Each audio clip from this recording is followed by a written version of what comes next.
निषाद वंश में जन्मी जल्लौन बुढ़ा का पूर्वा की वो कहानी थी।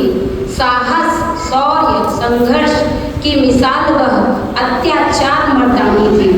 हम मछुआरों, मूलवासियों का मान बढ़ाया, इतिहास के पन्नों में अपना नाम अमर करवाया। ऐसी वीरांगना फूलन देवी जी को हम सतत नमन करते हैं और मैं मंच से प्रार्थना करती हूँ कि वो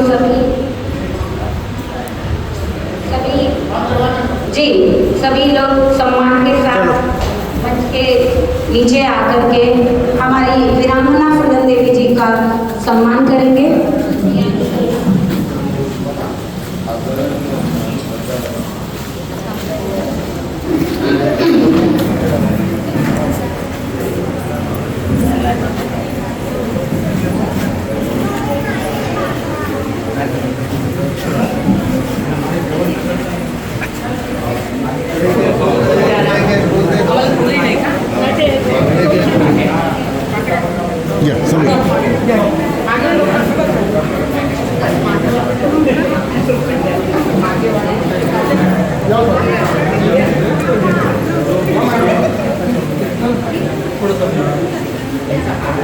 सिर्फ हंगामा खड़ा करना मेरा मकसद नहीं, सिर्फ हंगामा खड़ा करना मेरा मकसद नहीं। मेरी कोशिश है कि ये सूरत बदलनी चाहिए।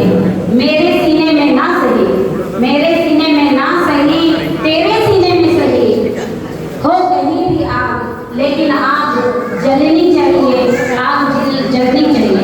ये चिंगारी हम सब निषाद वासियों के सीने में जलाने वाली वीरांगना फूलन देवी जी, आज 10 अगस्त उनका जन्मदिन है और हम उस जन्म उत्सव को मनाने के लिए सारे लोग यहाँ सादर आमंत्रित हैं। फूलन देवी की जय, फूलन देवी की अमर रहे, फूलन देवी की अमर रहे, सर्व महापुरुषों की अमर रहे, सर्व महापुरुषों की अमर रहे।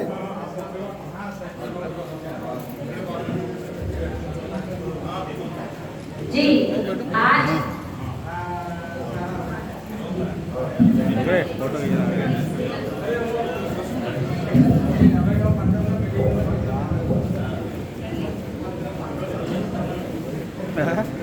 फूलन देवी जी का जन्म उत्सव हम मना रहे हैं, पर क्यों मनाना चाहिए, क्यों मनाना चाहिए, सवाल पूछना जरूरी है।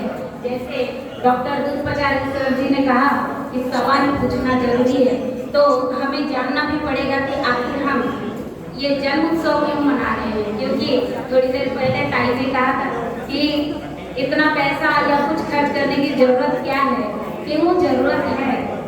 मैं अब वो पैसा तो नहीं, पर हमें ये चीजें मनाना क्यों चाहिए ये बताने की कोशिश करूंगी। पर सर्वप्रथम आज जो प्रोग्राम हमने रखा है विद्यार्थियों के लिए, हालांकि विद्यार्थी एक दो हैं और उनके पालक वर्ग हैं, पालक वर्ग ही सही वो सुने, और क्योंकि अभी भी मौका है, क्योंकि उनके बच्चे 10th क्लास में थे और 10th अभी जस्ट पास हुए, 11th गए हैं, 12th गए हैं, और 12th के बाद आगे क्या करना चाहिए, क्यों करना चाहिए, ये सारी चीज़ों का भी मार्गदर्शन होना बहुत जरूरी होता है। तो इसके लिए मैं 2 शब्द कहूँगी। शब्द मतलब यहाँ राग है, शब्द मतलब यहाँ राग है। शब्द के अंधेरों को भगा लो, शब्द के अंधेरों को भगा लो तो कुछ बात बने, एक नया खुर्शीदा, खुर्शीदा का मतलब सवेरा, एक नया खुर्शीदा निकालो तो कुछ बात बने। वक्त के सांचे में ढलना तो हर किसी को आता है, वक्त के सांचे में ढलना तो हर किसी को आता है।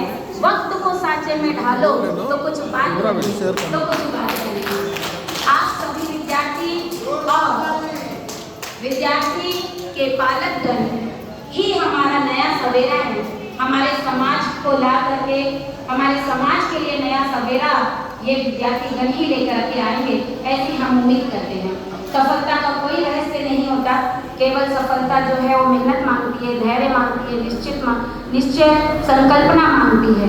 और आप सभी आगामी शिक्षा को उपलब्ध करते समय आपको यह जानकारी होनी चाहिए कि हमें विविध क्षेत्र में जाते समय कौन कौन सी स्कॉलरशिप्स हैं, कौन कौन सी स्कॉलरशिप है, कितना कितना अमाउंट उन स्कॉलरशिप से हमें मिलेगा, अगर यह जानकारी हर पालक वर्ग को और विद्यार्थी को रहती है तो शायद शिक्षा देना हमारे धीवर निषाद समाज के लिए मुश्किल काम नहीं है। अब धीवर शब्द से ये मुझे पता नहीं था, क्योंकि मेरा जन्म महाराष्ट्र चंद्रपुर बल्लारपुर है, लेकिन मैं हिंदी भाषीय हूँ, मुझे हिंदी ही आती है क्योंकि मैं कॉलोनी में पली बड़ी हूँ। तो एक फैमिली मराठी, एक तेलुगु, एक गुजराती, एक बंगाली ऐसा था, तो हम सब हिंदी ही बहुत अच्छा से बोलना सीखे। मैं अपनी मातृभाषा भी बहुत अच्छा नहीं बोलती हूँ, जो हमारे घर की लैंग्वेज है, सिर्फ हिंदी जानती हूँ। अच्छा, तो जब हम लोग यहाँ चंद्रपुर आए तो आरबटकर की जगह है, हमने वहाँ घर बनाया सुंदरता देख करके। उनमें से वो कुंभी फैमिली, गाँव पूरा कुंभी लोगों का है, और वो लोग संबोधन करते समय जब उन्होंने कहा ये ढीमरा लोग, तो मुझे अजीब लगा कि भाई हम लोग तो पढ़े लिखे अच्छे कल्चर से, और क्योंकि हमारे कानों में जो इतिहास गया है, गौरवपूर्ण इतिहास, निषाद वंश के हम सारे लोग हैं, आप हम सभी लोग निषाद वंश से आए हुए लोग हैं, और उस निषाद वंश के लोगों को यहाँ लोग ढीमरा, ढीमर और बहुत बुरे तरीके से बुला कर रहे थे। तो मुझे अजीब लगा कि भाई ये अजीब क्यों, क्योंकि हमें अगर जब मैंने सुना है यूपी बिहार, वहाँ यूपी वगैरह में तो इतना भी नीचे नहीं माना जाता है।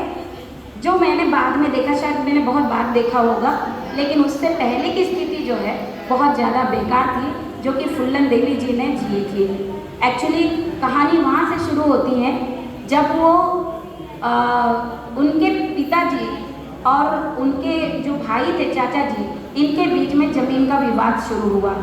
कहानी हम सबको पता होना चाहिए क्योंकि इससे हमें प्रेरणा मिलती है, और क्योंकि वो हमारे निषाद वंश की पताका हैं, उन्होंने हमें आगे किस तरीके से लड़ाई लड़नी चाहिए, मौत को न स्वीकार करते हुए। जिस किसी औरत पे इतना अत्याचार हुआ हो, 11 साल की उम्र में 33 साल के आदमी से शादी, और वो बार बार उसका रेप करता था, हर दिन मारता था, पीटता था, वहाँ से वो भाग कर निकली। और उसके बावजूद फिर उसके बाद राजपूतों, जिनको हम सवर्ण वर्ग कहते हैं, ठाकुर राजपूत कहते हैं, इन लोगों के द्वारा अत्याचार उन पे लगातार, और उसके उतने से ही उनका मन नहीं भरा तो उन्होंने उनको जेल भी करवाई, और उस जेल में उत्तर प्रदेश की पुलिस ने भी उनके साथ कुकर्म किया लगातार। और ये सारी जो कहानियाँ हैं बैंडिट क्वीन नाम की मूवी में थोड़ा सा दिखाया गया है, बट फुल्लन देवी जी ने कहा अब मैं बहुत ज़्यादा उनके जीवन के बारे में फिर भी नहीं बताऊंगी क्योंकि समय बहुत ज़्यादा हो चुका है और उपस्थिति भी उसी हिसाब से है। तो बैंडिट क्वीन में कुछ दिया है पर वो पूरा सत्य नहीं है, क्योंकि जब वो सांसद बन चुकी थी उसके बाद उन्होंने कहा कि अगर ये मूवी सामने इस तरीके से लाते हैं तो मैं आत्मदहन कर लूँगी करके। और उनका जो इंटरव्यू लिया था माला सेन जी ने, जो लेखिका हैं, उन्होंने जब शेखर जी ने इस मूवी को बनाया था तो उस समय जो भी तेल मसाला लगा करके मूवी को प्रस्तुत किया गया, उनको कैरेक्टर से थोड़ा गिरा कर बताया गया, और जो जो अत्याचार थी कहीं कहीं थोड़ा कम दिखाया गया, हालांकि उससे कहीं ज़्यादा यातनाएं उन्होंने सही हैं। तो जब वो पुलिस दुष्कर्म करती है और उसके बाद में समाज के ऊंचे वर्ण के लोग बार बार इस तरीके का उत्पीड़न करते हैं, तो उनकी जगह कोई और स्त्री होती तो शायद वो आत्महत्या कर लेती या फिर उनकी बांदी या गुलाम बनकर के जीवन भर रहती। लेकिन फुल्लन देवी जी ने ऐसा नहीं किया।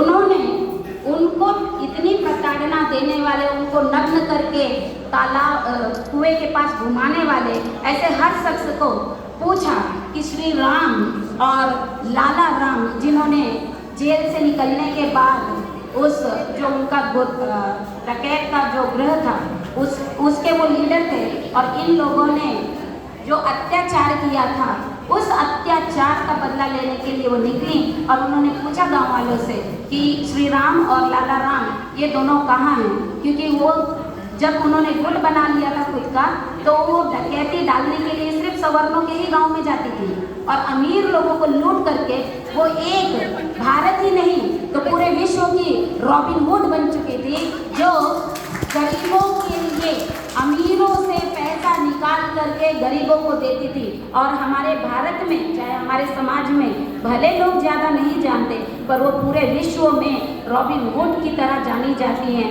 और इसलिए उनको बैंडिट क्वीन कहा जाता है। दस्यु सुंदरी, दस्यु का मतलब होता है डकैत, दस्यु सुंदरी कहा गया। और वो इतनी साहसपूर्वक उन्होंने अपने हिस्से का बदला लिया कि भाई मरूंगी तो नहीं, मार के मरूंगी, लेकिन ऐसे नहीं मरूंगी। वो निकल